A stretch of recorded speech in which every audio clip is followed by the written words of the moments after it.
Here I have REALME GT 2 Pro, and today I'm going to show you how to take screenshot on this device. So to do this, all you need to do is to just press power key plus volume down at the same time, and that's how you can take screenshot. Let me show you once again. Power key, volume down, and that's how you can take screenshot.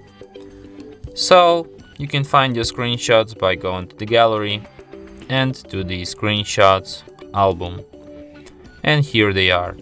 And from here you can share, edit or delete your screenshots. And that's it. Thanks for watching. If you find this tutorial useful, don't forget to hit that like button and subscribe to our channel.